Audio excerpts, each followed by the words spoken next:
পরের দিন এসে গেছিলাম আমরা আদ্যাপীঠে।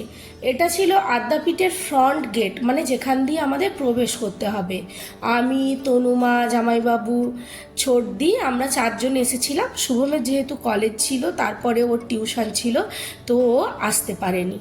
আদ্যাপীঠটা আমি অনেক দিন আগে সনতের সঙ্গে দুবার এসেছি, কিন্তু এবারটা যেন একটু অন্য রকম লাগলো। কি অপূর্ব যে লাগলো আপনাদের বলে বোঝাতে পারবো না। তো আরতির টাইম হয়ে যাবে, সেই কারণে খুব বেশি ভিডিও করতে পারলাম না। এই হচ্ছে আদ্যাপীঠ মায়ের মূল মন্দির। আর মন্দিরে তো কাউকে ঢুকতে দেয় না, দূর থেকে মাকে দর্শন করতে হয়। পাশেই দেখছেন এই যে এটা পেছন দিকের অংশটা, আর সামনের দিকে একটা দালান মতন করা আছে, সেইখানটায় দাঁড়িয়ে আমাদের মন্দিরের আরতি দেখতে হবে। আর এইগুলো হচ্ছে সব গেস্ট হাউস। কি দুর্দান্ত সাজানো গোছানো এই আদ্যাপীঠ মায়ের মন্দিরের জায়গাটা। এখানে একটা খুব সুন্দর শিব মন্দিরও রয়েছে।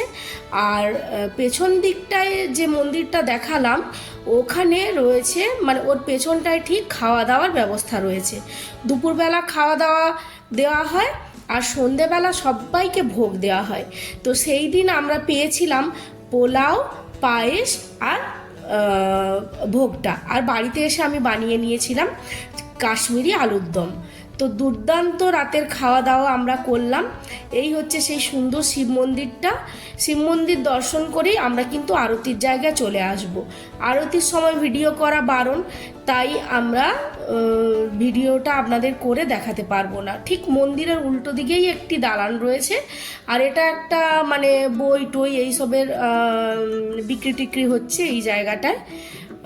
তো আমরা আরতিটা এত দুর্দান্ত লেগেছিল, বিশেষ করে যেই মহারাজ ওখানে আরতি করছিলেন, ওনাকে দেখে যেন মনটাই ভরে গেল। মানে সত্যিই যেন মায়ের আরতির জন্য উনিই যেন পারফেক্ট একজন পূজারী। আদ্যাপীঠের ভিডিওটা আরও একটু বেশি করার ইচ্ছে ছিল, কিন্তু আরতির টাইম হয়ে গেল, তো তাই আর